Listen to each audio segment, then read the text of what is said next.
Alright everyone, today we're going to do a hammer, nail, smack, whatever, okay? So, just going to first start off, I just pulled a regular old hammer in here from the internet, Sketchfab, right? And I'm going to go ahead and group that. The reason we're creating the group is so we can pair and constrain the group to the hand. You want to pair and constrain the object with a group so that you can animate the actual hammer mesh, okay? So now I'm going to go ahead and let's see, center pivot here. I'm going to go ahead and make sure the hammer looks good in his hand. The size and everything. Yep, it looks like a good hammer. Size hammer. So, the rig that we are using today is the Daniel rig from Pro Rigs. This is a great rig. I love this rig. I love all the rigs from Pro Rigs. So, yes, and this is sponsored by Pro Rigs. So, I'm happy to do it with Pro Rigs rigs. Anyway, so let's go ahead and keep going. I'm going to go ahead and put the hammer in his hand here, just like this. I'm going to turn it, so because it's going to be facing that direction when he grabs the hammer. Makes it easier for this little exercise, okay? I'm going to pull it, get a good, distance where the top of the hammer is supposed to be, okay? Now I'm going to turn off the geometry, select geometry. Now I'm going to build in this hand pose, okay? One thing I always like to do when I am building my hand poses is just grab all the controls, then rotate them around. Throughout this tutorial, I'm going to be rotating the hammer quite a bit, make sure it fits in the hand nicely. Okay, his fingers are kind of pudgy, so we'll see how this works out. But I like the hammer size. It's kind of cartoony, and he's kind of a cartoony character, so I'm fine with the hammer size with the way it is. Now let's go ahead and rotate and get the fingers looking really good with the hammer. Okay, and it's okay if it's clipping. For numerous reasons, it would, I always am fine with some clipping on the hands on any object, just because like your fingers naturally have some cushion on them, and so there's going to be some clipping. Even in real actual life, there would be clipping if you were to grab an object, right? Your fingers have like muscles and fat and everything it's going to wrap around and smush on those fingers, right, on the fat in your hand. Okay, so I'm purposely going to leave this finger upwards like this, and the reason I'm going to do that is because it makes it a prettier hand pose. I'm going to pull this up like this. This also makes it a prettier hand pose, more, fun and nice of a hand pose. It's not like generic or whatever. Is one finger is up like this, and it makes it a little more natural. Okay, so, and then we're going to go ahead and select the hand control here, and then we're going to control select the group above the hammer. Okay, again, you want to parent constrain the group, not the actual hammer. The reason is because you can't animate an object that is parent constrained. The trick around that is creating a group above it. That way you can animate the object beneath. Okay, so we're going to go ahead and go to animation, rigging, the rigging menu selection. Then we are going to do constrain and parent constrain. Now our hammer is following along. Whoop! Just kidding. Make sure that there's no other parent constraints on this. Grab this, constrain. Make sure that the parent constraints are on all. Okay, apply. Now it should be following along. 1 to 1. It's still not. Okay, well, then let's go like this, constrain, and I wonder if that will do the trick. There we go. The reason that worked and the other one didn't is because I have this button is already set up to fully do a parent constraint, and this button is set up to do like not a full parent constraint, if that makes sense. Anyway, so now what I'm going to do is I'm going to select all the controls here and press S. Okay, go to the first frame, of course, and then press S. Let's make sure that we have 30 frames per second on. It really didn't matter if I would have animated this in 30 frames per second or 24 frames per second. I just like to do 30 frames per second, okay? So we have our hand in a nice little hand pose here with the hammer. I actually want to clean that up now that I see it from this angle. I'm going to pull these fingers up like this. Let's grab, yep, going to grab these, pull them in like this. Going to tilt them in because, you know, fingers naturally do that. When they're gripping onto something, they'll tilt in like this. Let's pull his finger up here this way. Maybe go like this, okay. Go like this. All right. That feels like a better hand pose to me, okay. Maybe we can... Let's go ahead and maybe we can get a little bit of a stronger grip like this by rotating these downward, okay, like this. Unselect this here. That's a little bit of a stronger hand pose. Maybe we can pull this down just a little bit. Still want to maintain that nice little like separation of the fingers. Okay, that's a little bit better of a hand pose. Okay, so put the hammer up here. Now let's go ahead and move the hammer into position. It needs to go like this, straight down at the nail. Okay, the nail doesn't need to control. The hammer doesn't need to control. I won't really be doing anything with the hammer, but for something as simple as this, I wouldn't really even need a control on the hammer anyway. So it's fine to just have the geometry of the hammer in this instance, okay? So we have our first frame selected. Now, we're going to start animating. This is going to be my first pose. This is not going to consist of very many poses, okay? This pose, down pose, like this. Let's get it lined up with our nail first, shall we? Like this. Maybe do a little bit of this action. Have it right here. Okay, let's delete that frame since it's not lined up with the nail. Go like this. And you know what, just because I'm going to actually pull this in and adjust that elbow down, okay?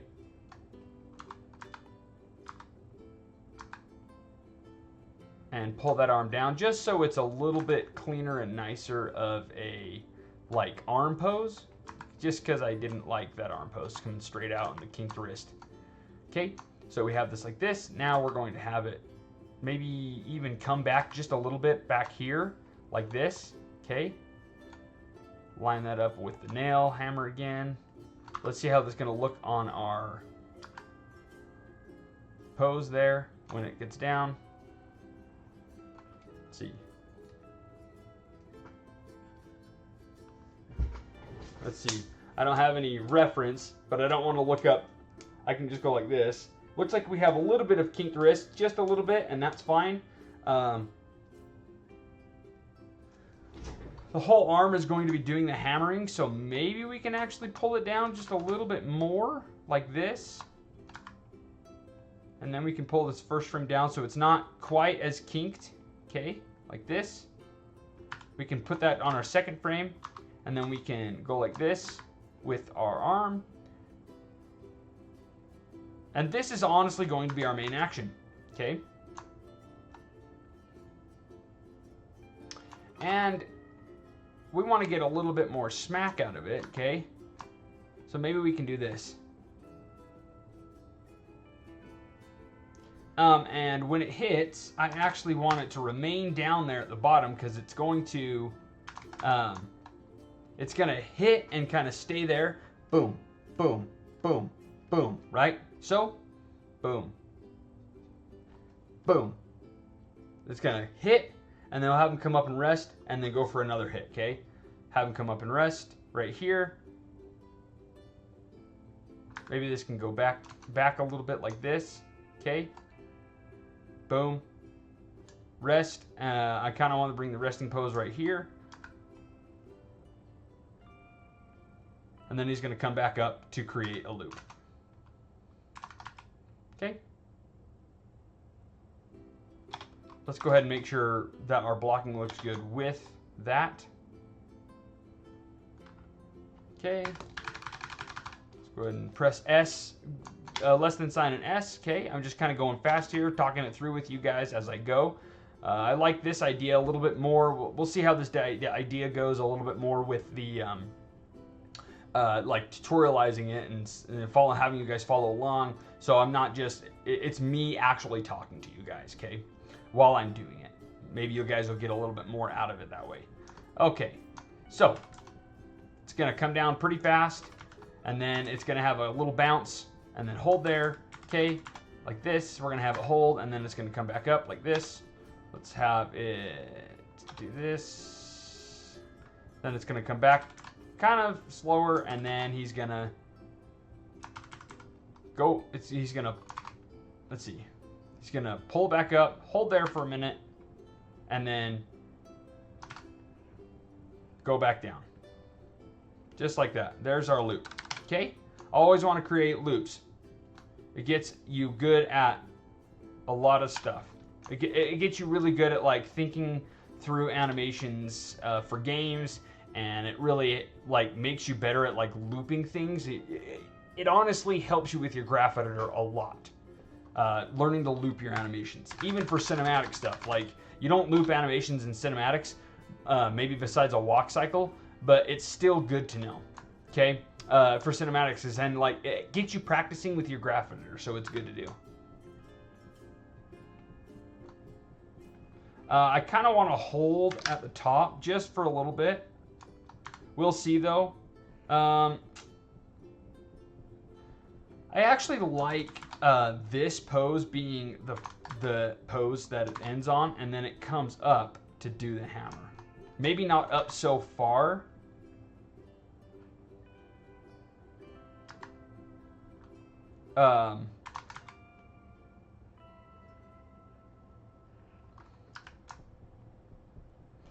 Let's see how that feels when we spline. I want to go into spline because I'm blocking way too much, and I don't care for it, right?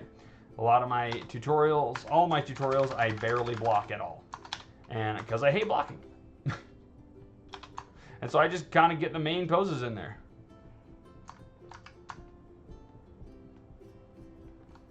I don't like how it's coming up farther, and so I want it to go down like this and just kind of ease,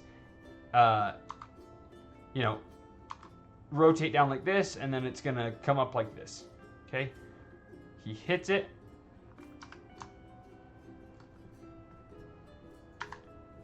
All right, just like this. So first thing I'm going to do is I'm going to build in the overlap. Okay.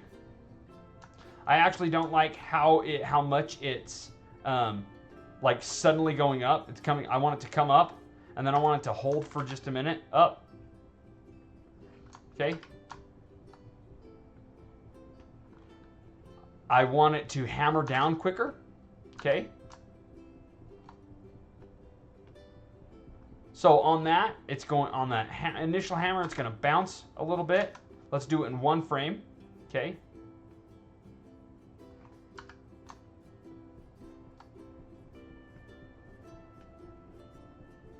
Let's see how the loop looks at 25, see if we need to add frames.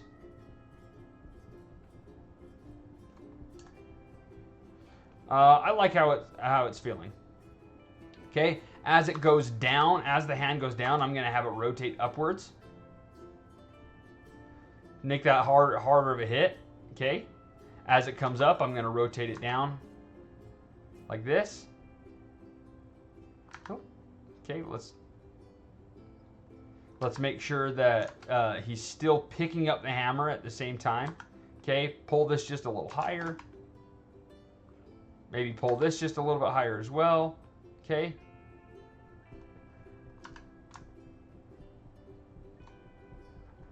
Have a hammer smack, right?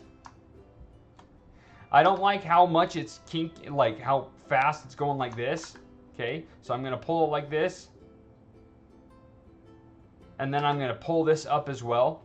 I want it to continually be going up. So let's go into our graph editor and let's adjust this because it's just taking way too long. Let's see. I can go ahead and get rid of this since I want it traveling up the whole time. There we go. A lot better. I got rid of that and it changed things a lot. Okay. I think it could overlap downward like this just a little bit. Okay. I want it to overlap downward like this, okay? But it snaps up to this pose really quickly, and I don't like that, so I'm going to put a key right here and then delete this right here, okay? And then it's going to ease up into this. And let's see. Rotate here.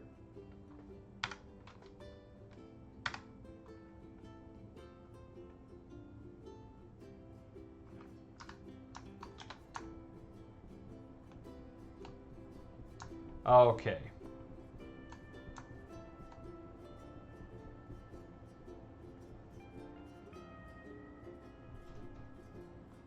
I kind of want it to actually go up just a little bit farther.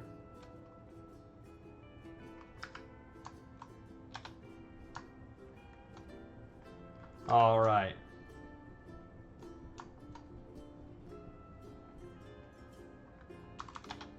I want to make it a better loop, so I'm going to go like this. Just a little bit of a better loop. Not going to be some crazy intense better loop. Okay. It's going to got rid of that one, so it continually gradually goes up.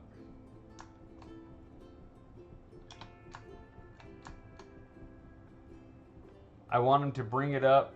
Let's see. Let's have him bring it up just a little higher right here on this. Okay.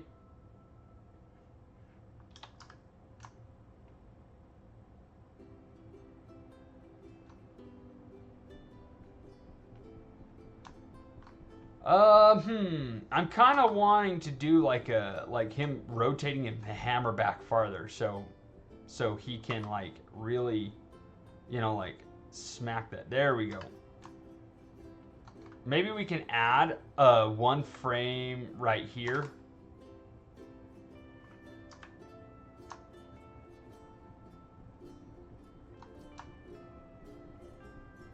Okay. Yep. I like how that looks. Okay, let's go ahead and add the last detail of the nail. Boom.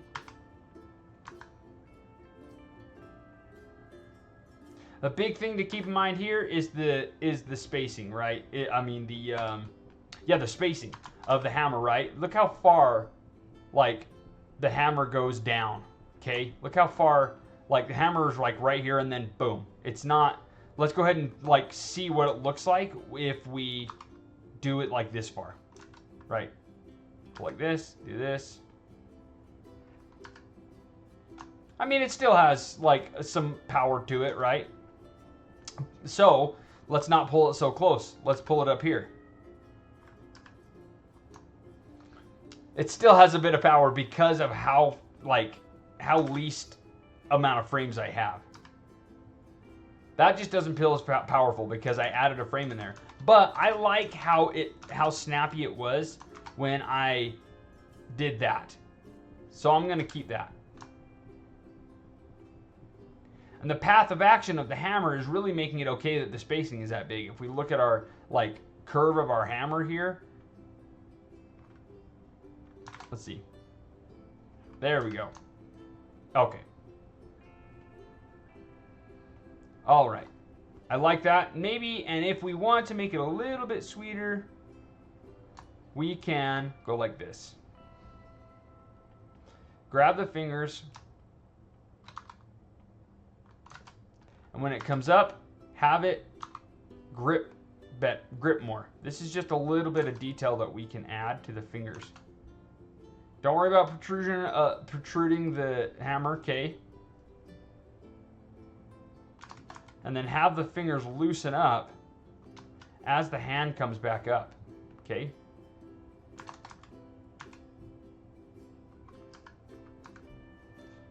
It's not so, like a huge detail you can see. Maybe we can like go like this.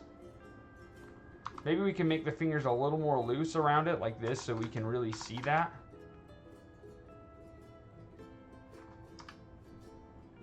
It's something you can feel, right? You can't like really see it. Maybe we can like have one of the fingers grip a little bit more so you can see it more. Maybe the thumb.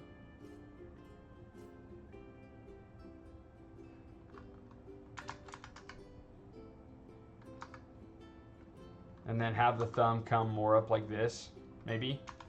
Just so we can see that pose change, right?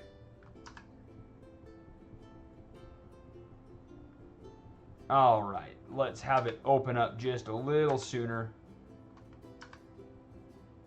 just to get a pose change out of the hand, right? But this tutorial revolved around spacing a lot. I really enjoyed doing this tutorial with you guys. Please go ahead and download a hammer, create a box, create 2 cylinders, make a nail, and do this animation exercise. Thanks, guys. Happy animating.